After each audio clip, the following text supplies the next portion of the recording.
I want to introduce our first speaker, Kate. She is a current student at Duke University. She'll walk us through how to do school research, categorizing them into different buckets, and using also research to strengthen supplemental essays. And then later, we'll have a valedictorian, David, who has top scores and proven record in balancing strong academics with meaningful extracurriculars. He'll show us how to optimize the common up activities section, as well as talk about test prep. All right, the floor is yours. Hi everyone, my name is Kate and I'm actually from Moscow, Russia, but I grew up in Switzerland where I went to boarding school. I'm the first in my family to study in the US and I'm majoring in biology and chemistry and a history minor, and I'm also on the pre-med track. As you will see later, I'm definitely embracing the "and" in my story as I have very diverse interests. Which I explored in high school and in college, like taking IB history higher level, while also balancing taking biology, chemistry, and higher level math, and acting. And now I'm going to pass the floor over to David to introduce himself. Hi everybody, my name is David. So I grew up in Denver, Colorado, but my parents are originally from Belarus. I grew up speaking Russian, and I was a valedictorian at a very large public high school in Denver, Colorado, in which I founded the College Prep Club, where this club had the goal of guiding my peers through testing, scholarships, and the general college application process, as this was a very kind of murky and uncharted territory for many, including myself. Academically, most of my passions are in STEM.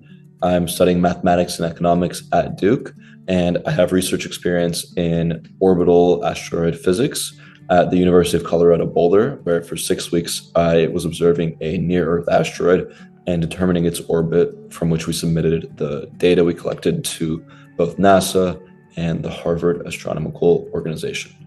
I'm very involved in the campus life at Duke, playing sports, involved socially, involved with different cultural organizations, which I can talk about later on.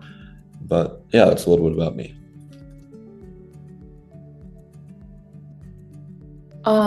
So I'll be talking today about how to build a balanced college list. This was something that was very difficult for me because I personally did not get the chance to visit many colleges. I actually visited only one college before applying, so this might be helpful for any international students or anyone who doesn't have the chance to visit. So your basics are you should have about 3 to 5 safeties. And these are schools where you exceed the admission statistics. So what I mean by that is the average GPA, the average SAT or ACT score, any other data that you can find about extracurriculars. There are also websites online where you could look at statistics of admitted students. Then you should look at schools, so about 5 to 7 targets as they're called. And these are schools that are matching your profile. Again, similar GPA, SAT, ACT, etc. And just as a note about that, even if you have a 4.0 GPA, a 1600 SAT, Ivy Leagues and top 20s should never be your quote unquote targets, because admission there is just very unpredictable. So these schools might even be slightly below your profile, but they should still be considered as targets. And then, of course, 5 to 10 reaches. These are probably going to be your top 20s or top 50s, IVs, IV plus, some of the UCs, some other public colleges, and these are very selective schools. So, questions to evaluate college fit. Does the school support both your interests? Is there flexibility, like double majors or interdisciplinary research or anything else that you are very interested in? Will you grow as a whole person and not just one aspect? For example, the one college that I did visit was Brown University. While it is an amazing college, it was unfortunately not for me. I realized that during my summer program that I did there. And while I have nothing against Brown, it is a great college. Duke was a college that fit me much better due to its ability to support students who have very broad interests, for example, like I do. And now I'm going to pass on over to David.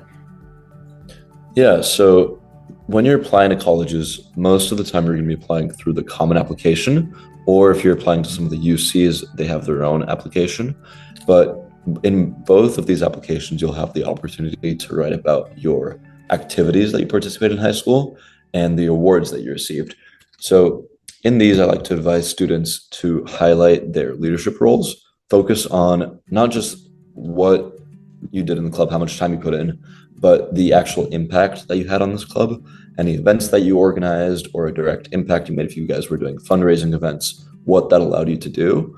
And being able to talk about that in both your activity section and your essays makes for a very strong application.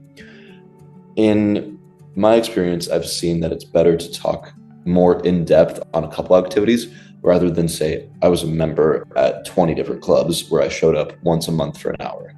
And colleges will see that and be more impressed by it when you put in a lot more time into 3 or 4 clubs than if you were scattered across 10 or more. When you're talking about your awards for these colleges, you want to put them into the context of your ambitions and desires. If you get an award in some sort of sport, if you plan to continue doing that sport in college, that's something to mention. If you get an award in something like DECA or FBLA, which are both business related clubs, and you're planning on majoring in something finance or econ related, it's very important to mention those as well, because that will show the colleges that your activities are aligned with what you're going to pursue in your professional life. Using action verbs and measurable impact is kind of going back to that first bullet point. Being able to show exactly what impact you had and what you were responsible for. Thank you, David. And later on, I'll also be talking about how to phrase and structure your activities, even though they don't exactly fit into your future professional life. Yeah.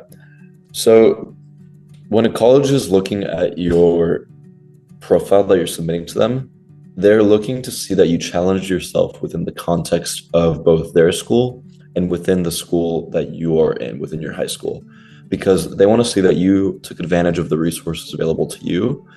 And even if your school doesn't have AP classes or your school doesn't have an IB program, your school will still have ways for you to challenge yourself and for you to exert all of the resources that the school has to their highest potential. A big thing they look at is consistency, either a consistent uptrend in your academic performance, or if you started high, then a continued maintaining of that high level. So challenge yourself with your courses, challenge yourself with your clubs, challenge yourself with your extracurricular activities. The goal of high school isn't just to coast through, it's to challenge yourself in whatever way possible. Test scores within schools really help because those are a standardized way of colleges to see kind of how you fit in among their averages and among their standard. So that's having a high average for your AP scores, having a high SAT or ACT. But also make sure you balance that by taking a hard course schedule, but not overdoing it to the point where you're going to start to get worse and worse grades because you're taking on too much on your plate that you're not able to handle it. Make sure you know yourself and you know what you can handle. Talking about recommendation letters, it's important. I think I submitted 2 recommendation letters during my time, and you want to choose the teachers that know you the best, not just the ones that you did the best in their class. It's the ones that you were able to form a genuine connection with. Teachers love when you ask them early because it gives them ample time to write a strong letter.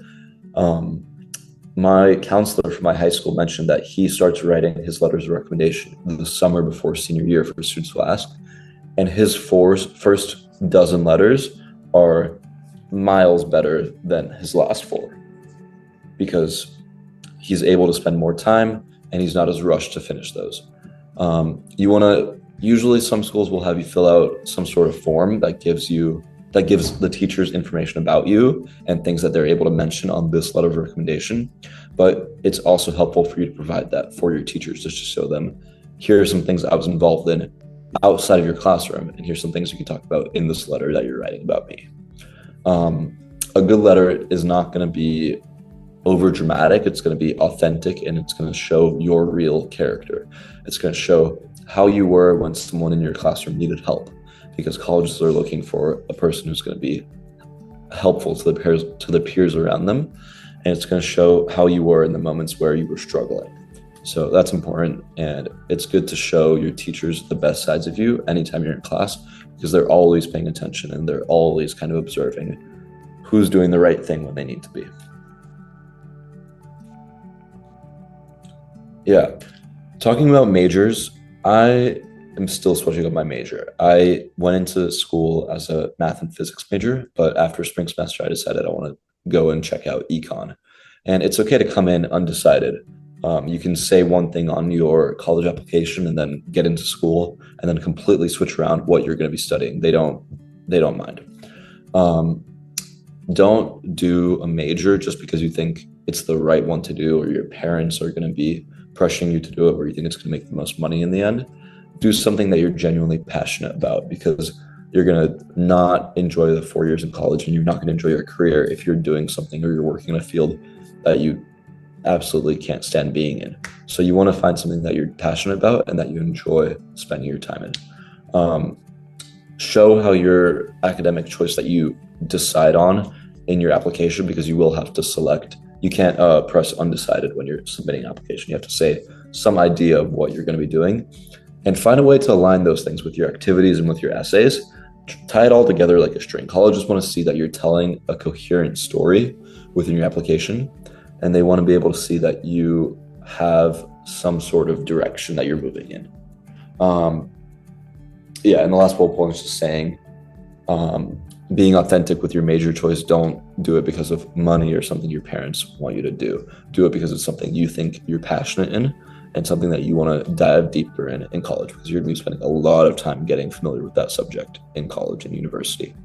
Talking about summer programs and different research and clubs, finding ways to get involved extracurricularly outside of your regular classes really strengthens your resume and really strengthens your application for these schools. Like, for example, that astrophysics program that I mentioned that I did over the summer, I was able to talk about that both in my activities section and within my essays. And that allowed me to show a more rounded version of myself through my different interests and my different involvements. Also, on a very quick note, I know some of you will be interested into going on a pre-professional track, and what I mean by that is pre-law, pre-med, something along those lines. And your major, I can definitely speak for pre-med, also for pre-law, your major does not exactly have to be the pre-med major. It can be quite literally anything. So as David said, do something that you love, not something that you think is right.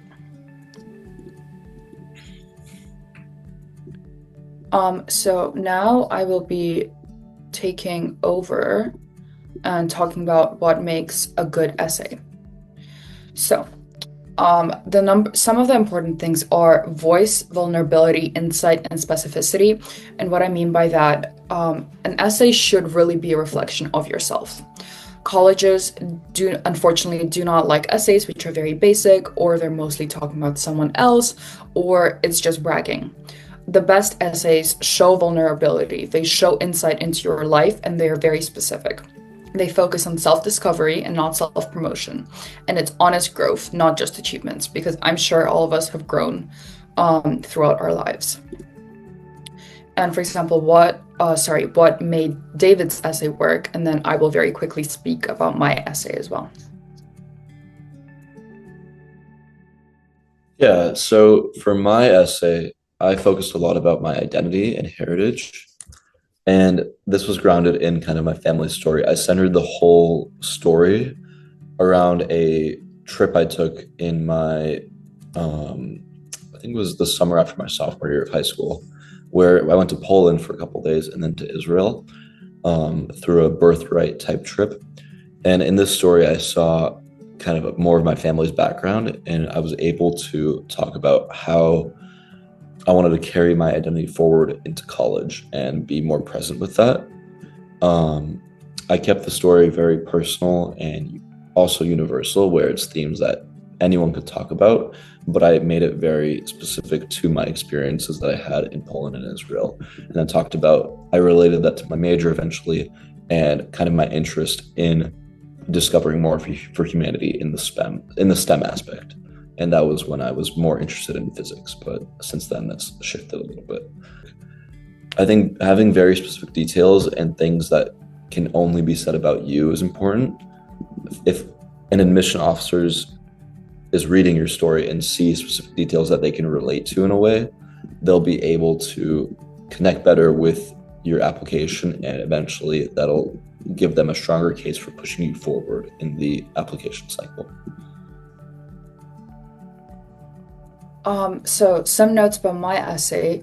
My essay was actually centered around the and. So during high school, I balanced and explored my love for science, history, and acting. And my essay was it kind of focused on a sentence of fog, like theater fog, and the way that my brain would think about the science behind it.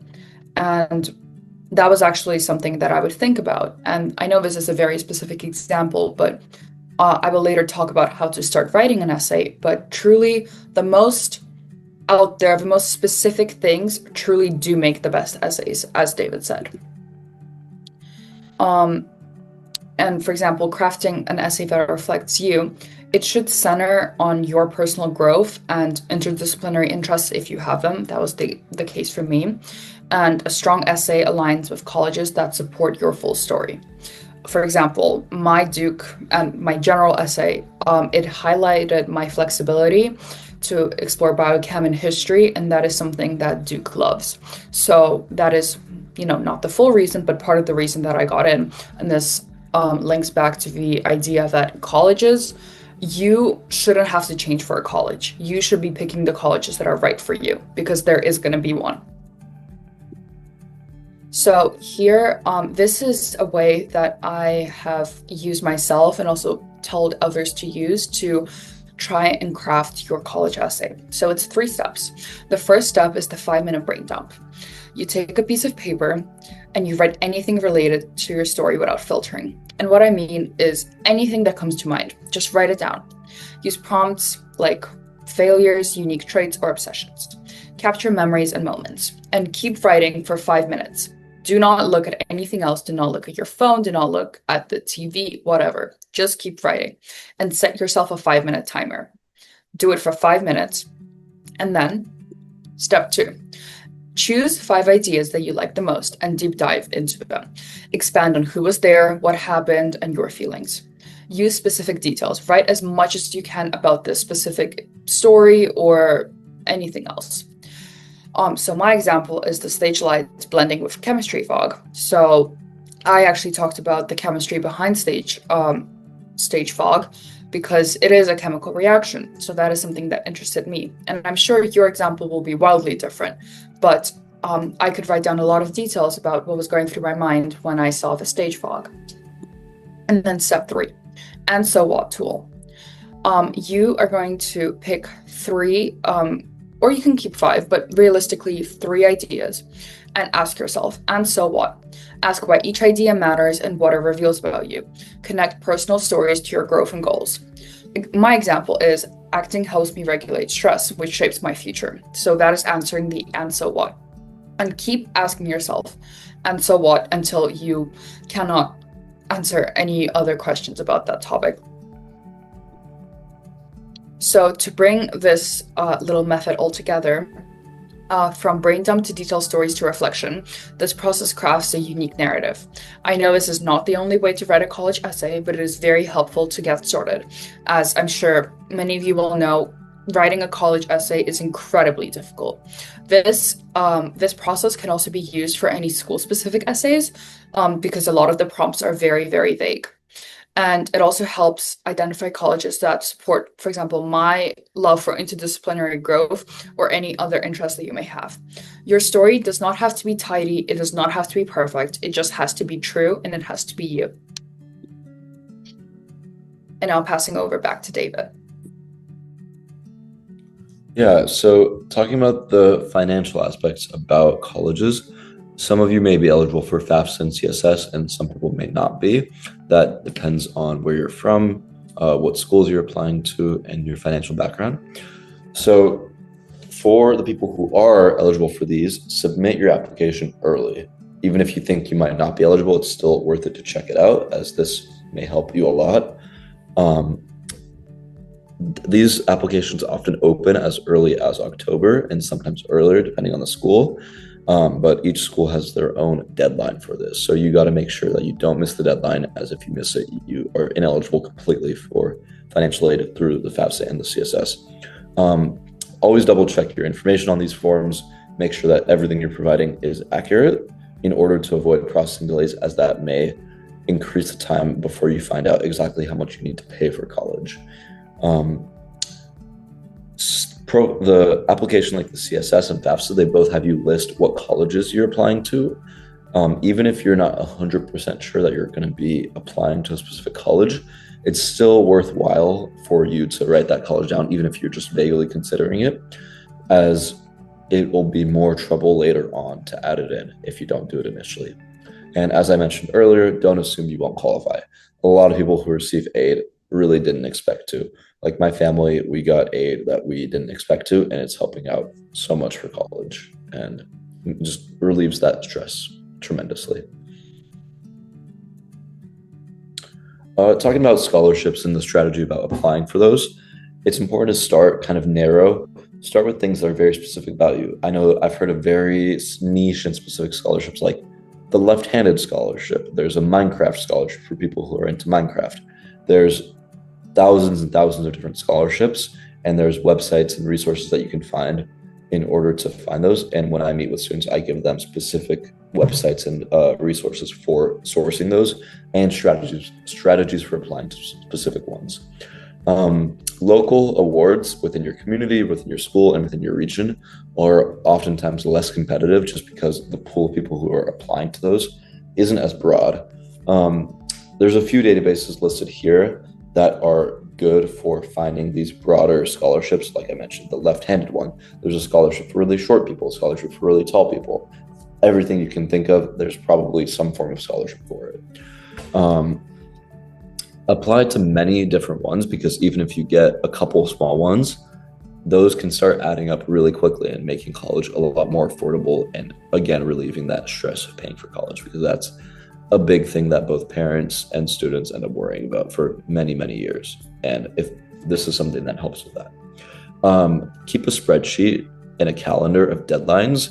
For me personally, I had a Excel sheet where I had the name of the scholarship, that website link, and all the due dates related to that, as well as my application/acceptance status for each of those individual scholarships. And that's a very important thing to keep organized on, because if you miss a deadline, you're leaving money out on the table for other people to grab. Also, as a very quick note, as an international student, it is much harder to get financial aid in the US, unfortunately. However, your government or any other agency that's based in your country, they may or may not have scholarships/financial aid for you. There are often a lot of programs. I know for a fact there are programs in the UK and other countries. So just like David said, apply early and research.